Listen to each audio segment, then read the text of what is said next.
TNI Angkatan Laut menggelar latihan penembakan senjata strategis di perairan utara Bali pada Sabtu 29 April. Latihan penembakan senjata strategis ini bertujuan untuk meningkatkan kemampuan tempur serta kesiapan dan kesiagaan operasional unsur.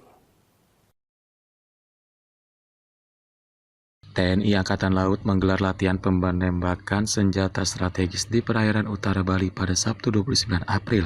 Latihan penembakan senjata strategis ini bertujuan untuk meningkatkan kemampuan tempur serta kesiapan dan kesiagaan operasional unsur. Hal ini menjadi prioritas dari Kepala Staf Angkatan Laut Kasal Laksamana TNI Muhammad Ali. Senjata strategis tersebut yaitu rudal Surface to Air Missile yang ditembakkan dari KRI RE Marta Dinata 331. Objek sasaran latihan penembakan menggunakan drone dari Pusat Penerbangan Angkatan Laut atau Puspenerbal yang terbang dari diintersep oleh rudal Surface to Air Missile dari jarak 20 km. Drone sasaran udara diluncurkan dari geladak heli KRI Diponegoro 365 yang selanjutnya dilaksanakan tracking sasaran dengan prosedur penembakan. Rudal Surface to Air Missile ditembakkan dan berhasil menghancurkan sasaran udara di perairan utara Pulau Bali. Seusai menghancurkan sasaran udara, seluruh KRI yang melaksanakan latihan membentuk konvoi melewati posisi KRI Nanggala untuk melaksanakan penghormatan kepada para pahlawan. Selain latihan penembakan senjata strategis, terdapat upacara tabur bunga kepada para kru KRI Nanggala 402 yang gugur. Selain mengerahkan KRI RE Marta Dinata 331, dalam latihan tersebut TNI Angkatan Laut melibatkan sejumlah kapal perang dan satuan-satuan lain, diantaranya KRI Diponegoro 365, KRI Sultan Iskandar Muda 367, Skuadron 700 Puspenerbal, Tim Kopaska, dan Satuan Kapal Selam Koarmada 2. Pelaksanaan latihan ini merupakan komitmen TNI Angkatan Laut dan prioritas dari Kasal Laksamana TNI Muhammad Ali untuk terus meningkatkan kesiapan operasional alutsista dan satuan operasi, diikuti dengan kapabilitas dalam menjawab tugas-tugas multidimensi guna mencapai kesiapan dan kesiagaan yang tinggi. Tim Liputan Berita Garuda TV melaporkan.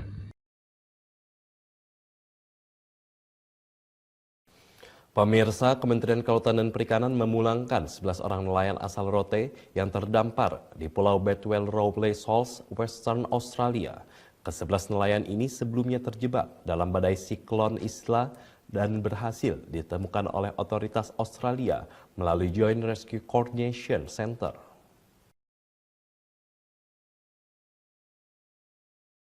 Kementerian Kelautan dan Perikanan bersinergi dengan pemerintah Australia memulangkan 11 orang nelayan asal Rote yang terdampar di Pulau Bedwell Rowley Shoals, Western Australia pada Jumat 28 April 2023. Ke-11 nelayan ini sebelumnya terjebak dalam badai siklon Ilsa dan berhasil ditemukan oleh otoritas Australia melalui Joint Rescue Coordination Center. Direktur Jenderal Pengawasan Sumber Daya Kelautan dan Perikanan Laksamana Muda TNI Adin Nur Awaludin menyampaikan apresiasinya kepada otoritas Australia yang telah berhasil mengevakuasi ke-11 nelayan Indonesia dari pulau tidak berpenghuni dan memfasilitasi pemeriksaan kesehatan di kota terdekat Brome di sebelah utara Perth, Western Australia.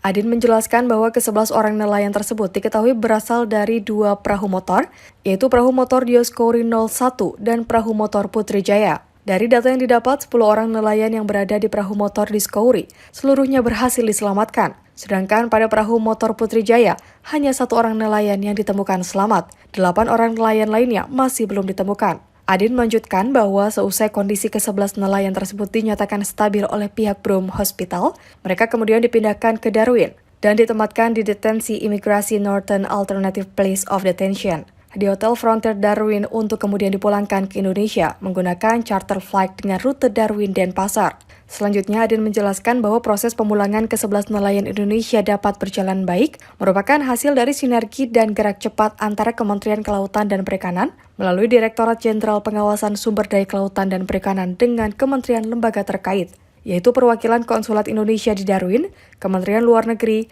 Ditjen Imigrasi Kementerian Hukum dan HAM, TNI Angkatan Laut, dan Pemerintah Daerah Nusa Tenggara Timur.